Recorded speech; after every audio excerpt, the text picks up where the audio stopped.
সকালবেলা গেটে একটা গন্ডগোল শুনে বিপাশার ঘুমটা ভেঙে গেল। জানালা দিয়ে মুখটা বাড়িয়ে দেখল, বছর 25-এর একটা ছেলে দারোয়ানের সঙ্গে কি নিয়ে যেন তর্ক করছে।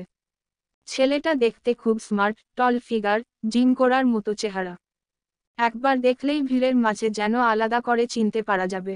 ও জানালার ওপার থেকে তাকিয়ে থাকলো, এরকম চেহারার একজন ছেলেকে দেখলে কলেজের মেয়েরা একদম ক্রাশ খাবে। যাক, ওর কোন ছেলের দরকার নেই। কি হবে, সব সেই একই রকম, আর নিজের পায়ে দাঁড়ালে তখন দেখা যাবে। তাছাড়া বাবা তো 3 বোনের জন্য 3জন এনআরআইকে দেখে রেখেছে। ভোরবেলার ঘুমটা নষ্ট হয়ে যাচ্ছে কিন্তু তবুও যেন ওর মন মানছে না, কেন ছেলেটা এরকম জেদ করছে। বাবা, এখন কারো সঙ্গে দেখা করেই না। এটা কি দেখা করার সময়? আশ্চর্য মানুষ সব। এসব ভাবতে ভাবতে সে উঠে গিয়ে আরেকবার দেখল ছেলেটাকে। কারণ কি উপলক্ষে সে এসেছে বা এত জেদ ধরে বসে আছে কেন? নিশ্চয় চাকরি চাইতে নয়তো টাকা ধার চাইতে। তাছাড়া আর কি হবে, নাকি অন্য কোনো মতলব আছে? কথায় বলে না, সুন্দর মুখের আড়ালে কুৎসিত একটা মন থাকে, কোনো কুমতলব আছে নাকি, কে জানে। যে সব কথাবার্তা হচ্ছে দূর থেকে ঠিক শোনাও যাচ্ছে না। ও নিজের ঘর থেকে বাইরে বেরিয়ে এলো, এসে ব্যালকনিতে দাঁড়ালো। অবশেষে দারোয়ান বিকাশ সিং ওকে বাইরে দাঁড় করিয়ে ভিতরে ঢুকলো। সে ড্রয়িং রুমের দিকে গেল।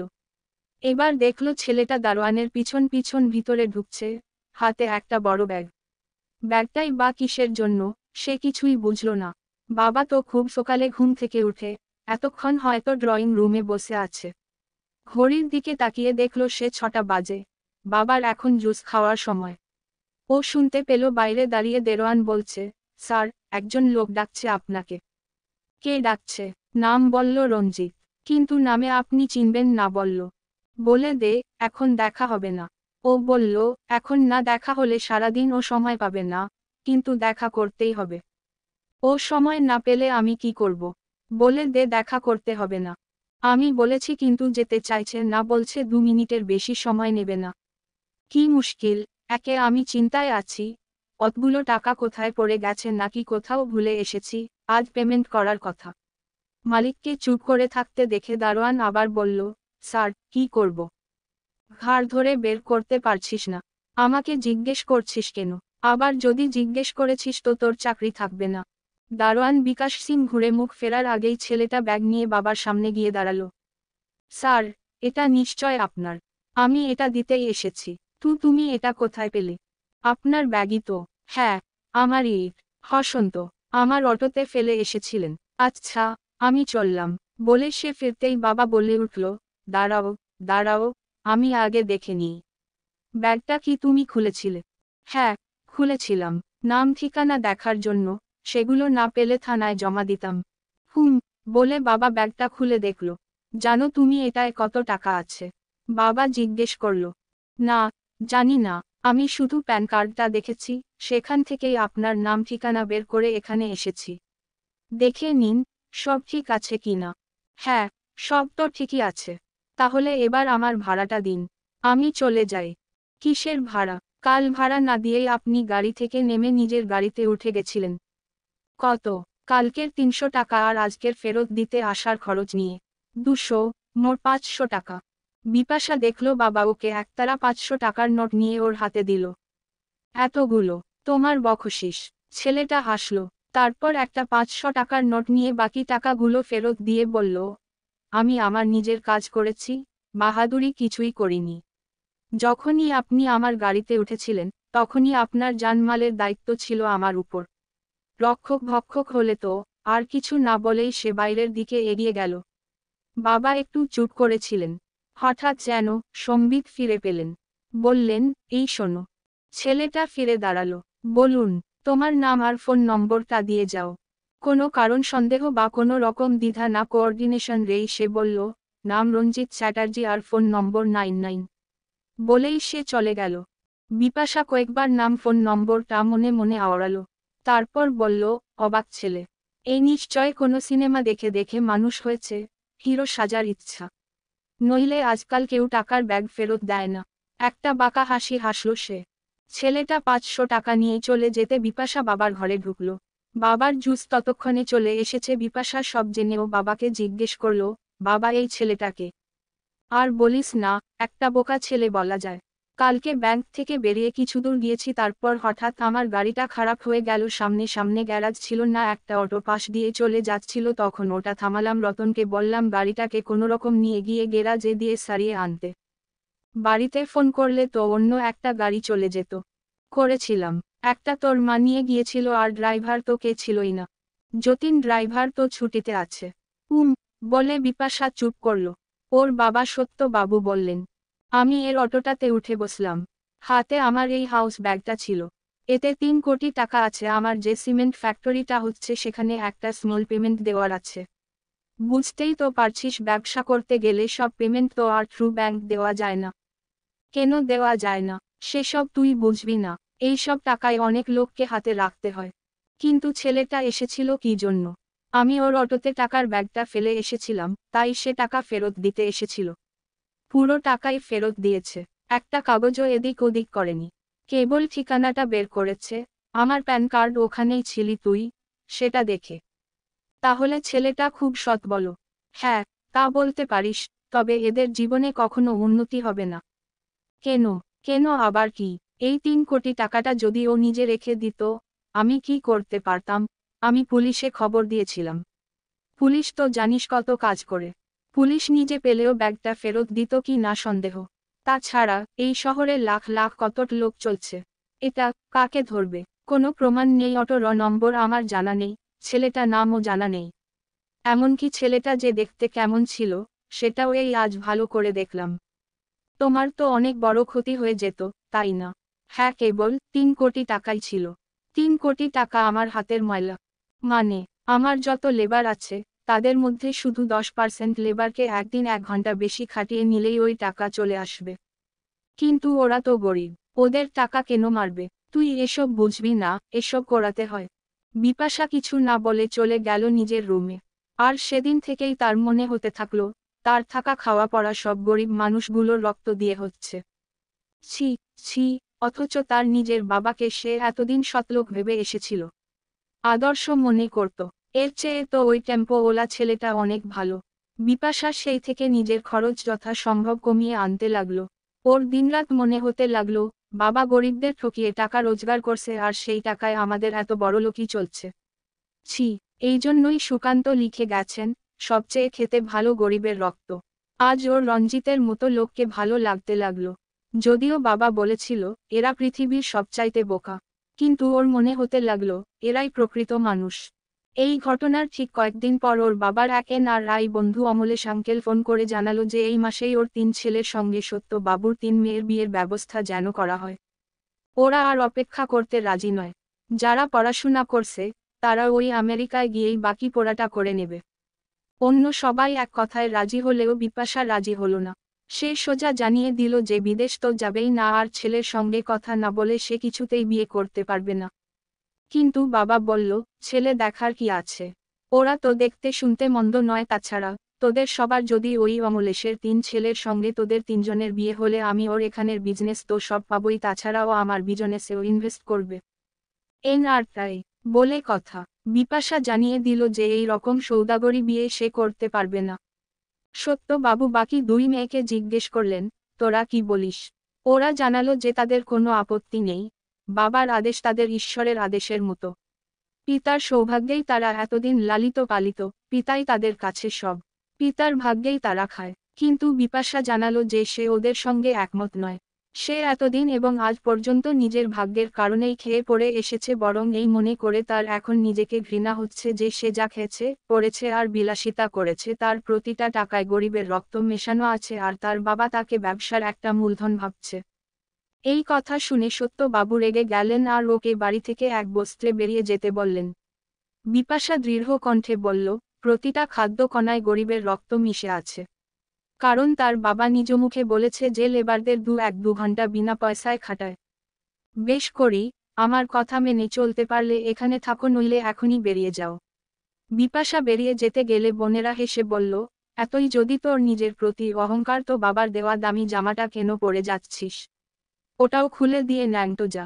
সম্ভব হলে যেতাম। কেন? তুই তো সব নিজের ভাগ্যে করিস, নিজের ভাগ্যে খাস, নিজের ভাগ্যে পড়িস। হ্যাঁ, এখনো তাই বলছি। ভাগ্যের চেয়ে বড় কেউ নয়, কিছু নেই। সবাই ভাগ্যের অধীন। বাবার ভাগ্যে যা ছিল, তাই হয়েছে। আমাদের ভাগ্যে বাবার সন্তান হওয়া ছিল, হয়েছি। এরপর আমাদের ভাগ্যে যা আছে, তাই হবে।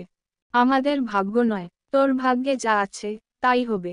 আমাদের সুখের ভাগ্য আছে, আমরা সুখেই থাকব। এরপর ওরা জোর করে বিপাশার জামা কাপড় খুলে ওকে জোর করে রাতের অন্ধকারে বাড়ির বাইরে বের করে দিল। ওদের মা নিরূপা দেবী বলে উঠলেন, কি করছিস তোরা? এইভাবে বের করে দিলে ওকে যে শেয়ালে কুকুরে ছিঁড়ে খাবে। ওরা বলল, ওকে শেয়ালে খাক আর কুকুরে খাক কিংবা লোকে ধর্ষণ করুক, আমাদের কারো কিছু যায় আসে না।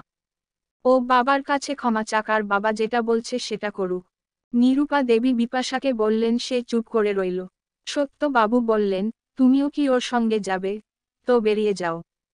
স্ত্রীর ভাগ্য তো স্বামীর সঙ্গেই জড়িত। বিপাশা অন্ধকারে একদিকে ঝোপের ভিতর ঢুকে লুকোবার চেষ্টা করল।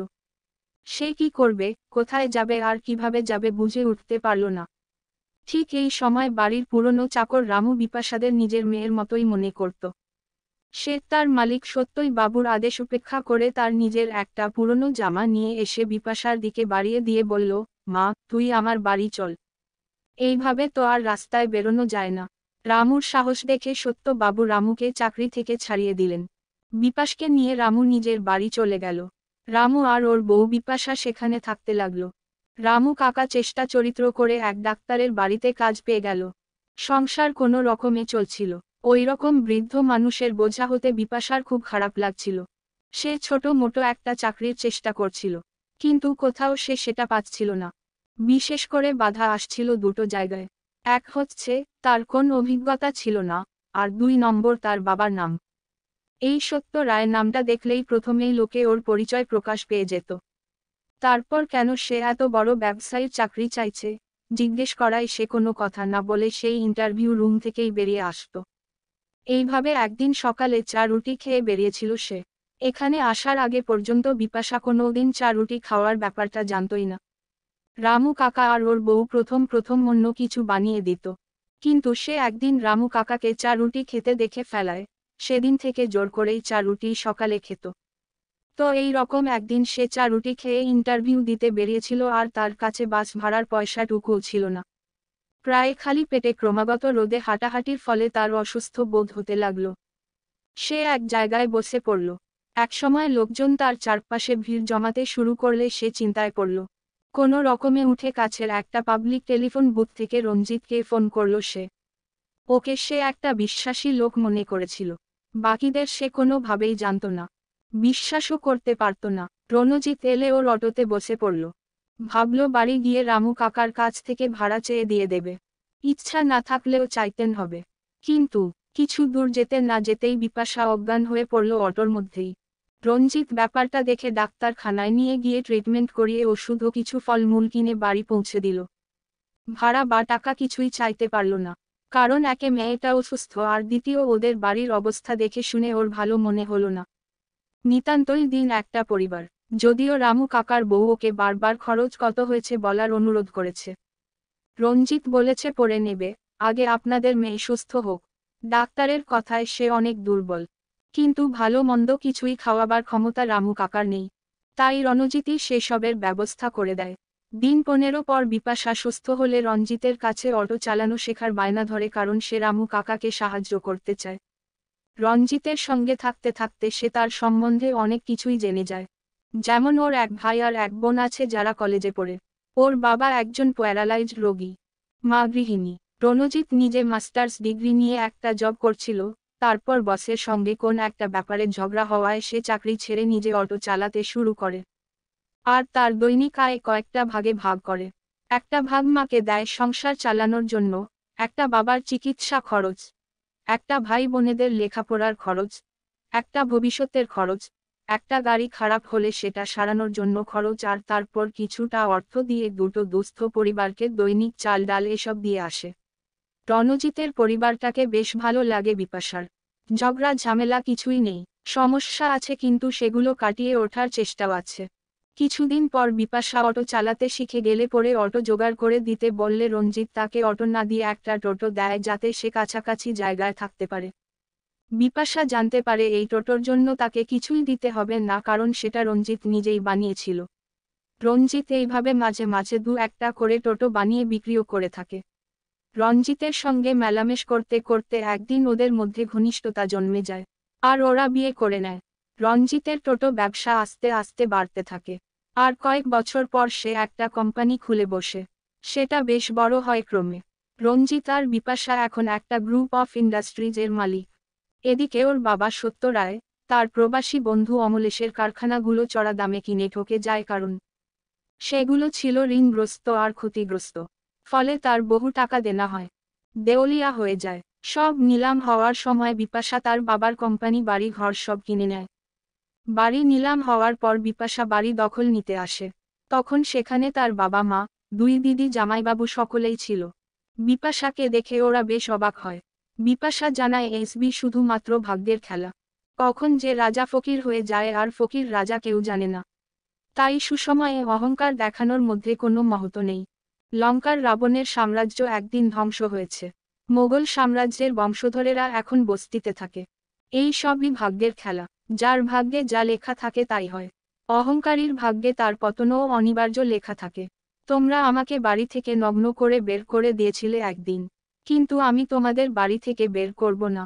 বাড়িটা আমার হলেও তোমরা এখানেই থাকো, বলে সে বেরিয়ে এলো। বাবা সত্য রায় অনেকবার ডাকলেও সে আর পিছন ফিরে না তাকিয়ে নিজের টোটো চালিয়ে চলে গেল। এখনও বিপাশা মাঝে মাঝে টোটো চালায় আর রঞ্জিত অটো, তবে ভাড়া খাটায় না, নিজেরাই চড়ে, কাউকে হয়তো লিফট দেয়।